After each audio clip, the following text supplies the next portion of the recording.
हरे कृष्णा, नमस्कार, जोहार मेरे प्यारे दर्शकों। मैं एस्ट्रोलॉजर कुमुद रंजन सिंह बहुत बहुत स्वागत करता हूं आप सबों का अपने पंचांग की श्रृंखला में। प्यारे दर्शकों, इससे पहले कि मैं आज के दैनिक पंचांग का संपूर्ण विवरण आप सबों को दूं, मैं उन सभी प्रियजनों को अपने तहे दिल से बधाई देना चाहूंगा जिनका आज जन्मदिन है, और साथ ही उन सभी दंपतियों को भी बधाई देना चाहूंगा जिनकी आज मैरिज एनिवर्सरी है।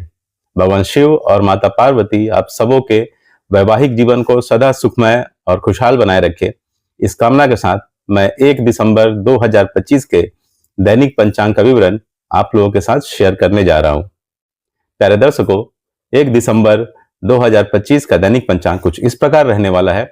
विक्रम संवत 2082 है, शक संवत 1947 है, कली संवत 5127 है, वार सोमवार होगी, मास मार्गशीर्ष है, पक्ष शुक्ल पक्ष है, ऋतु हेमंत ऋतु है, तिथि एकादशी तिथि रहेगी रात के 7:01 PM तक, उसके बाद द्वादशी तिथि आरंभ हो जाएगी। योग आज व्यतिपात योग होगा जो अगले दिन यानी 2 दिसंबर के 12:59 AM तक रहेगा। करण आज वाणिज्यकरण होगा दिन के 8:20 AM तक, उसके बाद विष्टिकरण अर्थात भद्रा प्रारंभ हो जाएगी जो रात के 7:01 PM तक रहेगी। उसके बाद भवकरण स्टार्ट हो जाएगा। सूर्य राशि आज वृश्चिक है, सूर्य नक्षत्र आज अनुराधा होगी, चंद्र राशि आज मीन होगी रात के 11:18 PM तक, उसके बाद मेष राशि आरंभ हो जाएगी। चंद्र नक्षत्र आज रेवती होगी रात के 11:18 PM तक, उसके बाद अश्विनी नक्षत्र आरंभ हो जाएगी। राष्ट्रीय राजधानी न्यू दिल्ली के अनुसार सूर्योदय, सूर्यास्त, चंद्रोदय और चंद्रास्त का समय कुछ इस प्रकार रहने वाला है। सूर्योदय होगा सुबह 6:56 AM पर, 6:56 AM पर। सूर्यास्त होगा शाम के 5:24 PM पर। चंद्रोदय होगा दोपहर के 2:22 PM पर तथा चंद्रास्त होगा अगले दिन यानी 2 दिसंबर को 3:42 AM पर। आयन दक्षिणायन होगा। चलिए प्यारे दर्शकों, अब हम 1 दिसंबर 2025 के शुभ अशुभ मुहूर्त और काल की चर्चा कर लेते हैं। अभिजीत मुहूर्त आज रहेगा दिन के 11:49 AM से दोपहर के 12:31 PM तक। अभिजीत मुहूर्त में सभी प्रकार के दोषों को नष्ट करने की अद्भुत क्षमता होती है, इसलिए जब आपको किसी शुभ कार्य को करने के लिए कोई लग्न या शुभ मुहूर्त नहीं मिल रहा हो तो आप अभिजीत मुहूर्त में उस काम को कर सकते हैं। अभिजीत मुहूर्त में किए गए समस्त कार्य सदैव सफल होते हैं, बहुत जल्द पूरे हो जाते हैं। समस्त दोषों का नाश करने वाला यह मुहूर्त सर्वश्रेष्ठ माना जाता है। सिर्फ बुधवार के दिन आपको अभिजीत मुहूर्त का त्याग करना चाहिए। अमृतकाल आज रहेगा रात के 9:05 PM से रात के 10:34 PM तक। रात के 10:34 PM तक अमृतकाल दिन के 24 घंटे में एक विशेष छोटा मुहूर्त होता है। इसका समय नक्षत्र और चंद्रमा की स्थिति के आधार पर निर्धारित होता है। अमृतकाल को हम अमृत सिद्धि योग या श्रेष्ठ कार्य सिद्धि मुहूर्त के नाम से भी जानते हैं। अमृतकाल उपयुक्त होता है नए काम शुरू करने के लिए, पूजा हवन आदि करने के लिए, नया व्यापार स्टार्ट करने के लिए, निवेश करने के लिए, किसी कॉम्पिटिटिव एग्जाम या जॉब का इंटरव्यू देने के लिए।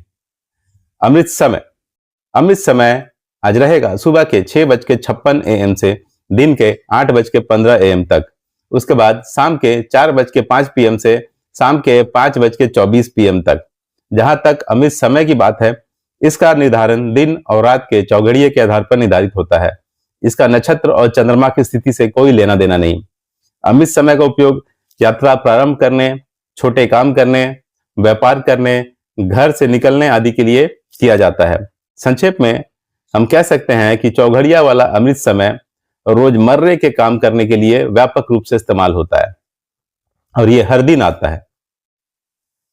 अगर हम पंचांग में निहित अमृत काल की तुलना चौघड़िए के अमृत समय से करें तो अमृत काल अमृत समय की तुलना में बहुत शक्तिशाली और बहुत शुभ माना जाता है, अर्थात इसकी इंपॉर्टेंस ज्यादा है।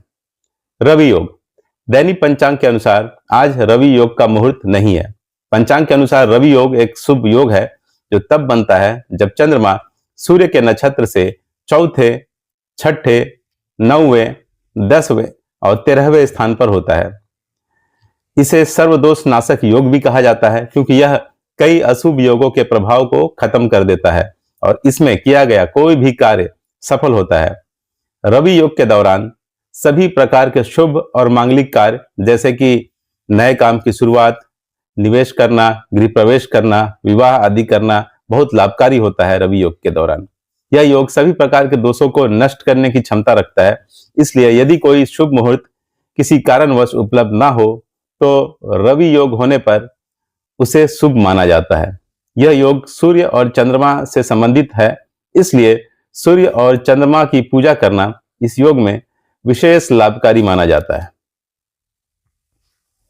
सर्वार्थ सिद्धि योग। दैनिक पंचांग के अनुसार आज सर्वार्थ सिद्धि योग का मुहूर्त नहीं है। सर्वार्थ सिद्धि योग एक अत्यंत शुभ ज्योतिषीय संयोजन है जो सभी प्रकार के शुभ कार्यों में सफलता सुनिश्चित करता है। यह एक विशिष्ट वार और नक्षत्र के संयोग से बनता है और इस योग में किए गए किसी भी कार्य के सफल होने और मनोकामनाओं की पूर्ण होने की संभावना बहुत प्रबल होती है। यह एक अत्यंत शुभ मुहूर्त होता है नया व्यापार स्टार्ट करने के लिए, वाहन खरीदने के लिए, घर की रजिस्ट्री करने के लिए, सगाई करने के लिए और निवेश अर्थात इन्वेस्टमेंट करने के लिए। लेकिन जैसा कि मैंने आप लोगों को पहले ही बता दिया है कि आज के दैनिक पंचांग के अनुसार सर्वार्थ सिद्धि योग का मुहूर्त आज नहीं है। विजय मुहूर्त। विजय मुहूर्त आज रहेगा दोपहर के 1:55 PM से दोपहर के 2:37 PM तक। विजय मुहूर्त में आप केस मुकदमे से संबंधित कार्य को आगे बढ़ा सकते हैं और सरकारी दस्तावेजों से संबंधित कार्य को पूर्ण कर सकते हैं।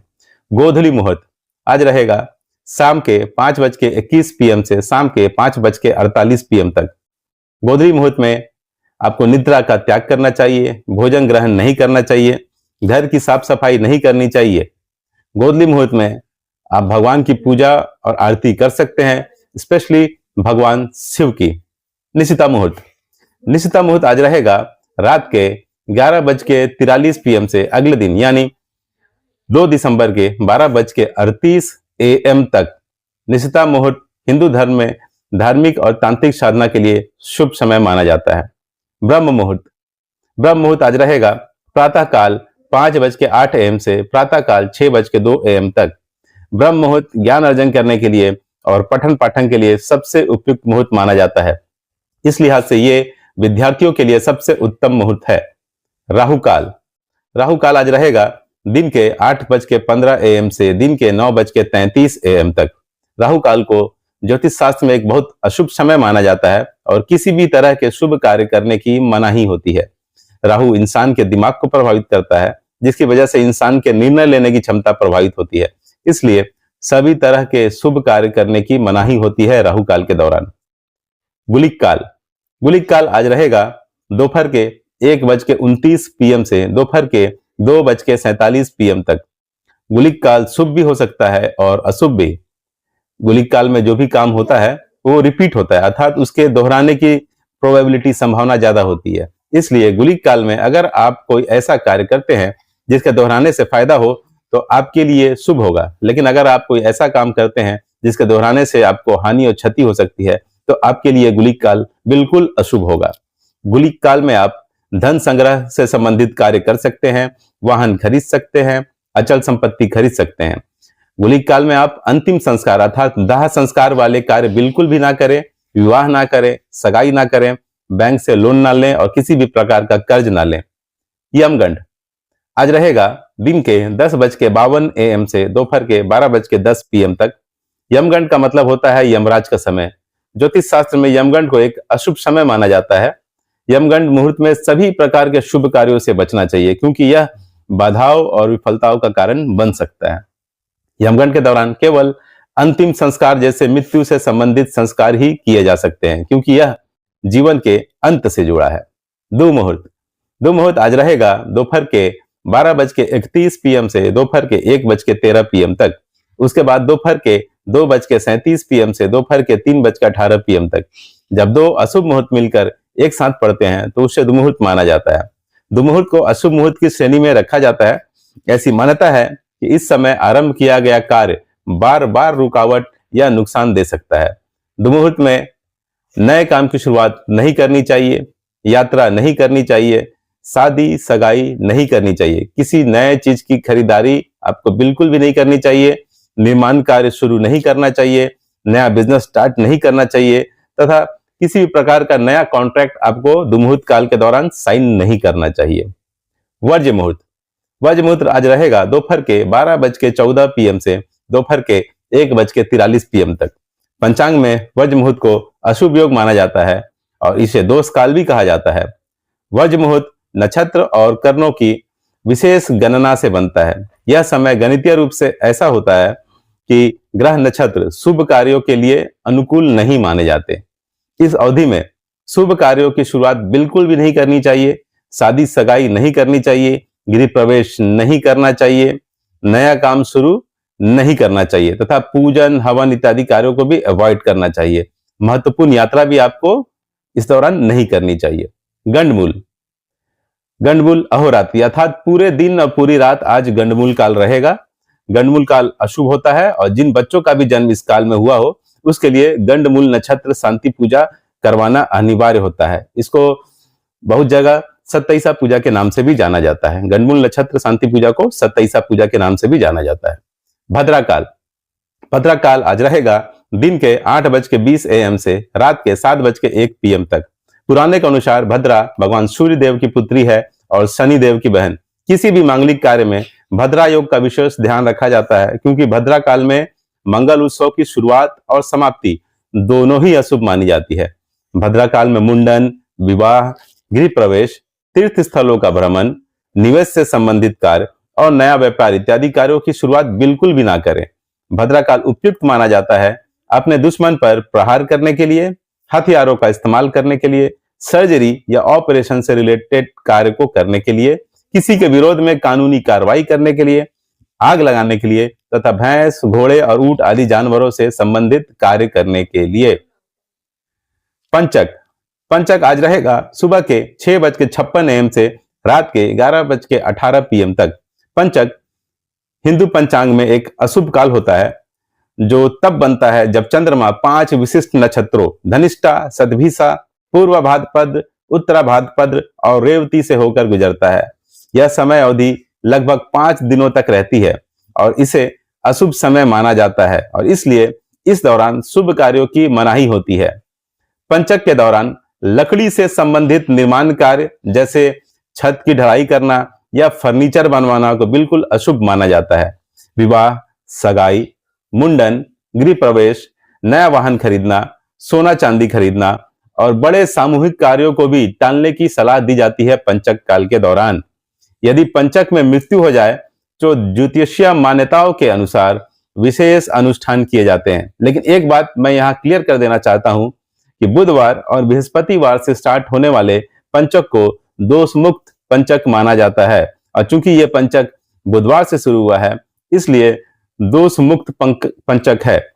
दोष मुक्त पंचक में पंचक से संबंधित प्रतिबंधों का पालन करने की आवश्यकता कम हो जाती है और आप अन्य शुभ कार्य कर सकते हैं। दिशाशूल, दिशाशूल आज पश्चिम होगी इसलिए किसी विशेष प्रयोजन के लिए पश्चिम दिशा की ओर यात्रा को आपको अवॉइड करना चाहिए। प्यारे दर्शकों, इस तरह से मैंने 1 दिसंबर 2025 के संपूर्ण पंचांग का विवरण आप लोगों के साथ साझा कर दिया है। भगवान श्री हरि विष्णु और महादेव की कृपा आप सबों पर हमेशा बनी रहे, इस आशा के साथ विदा लेना चाहूंगा। तब तक के लिए नमस्कार, जय श्री कृष्णा।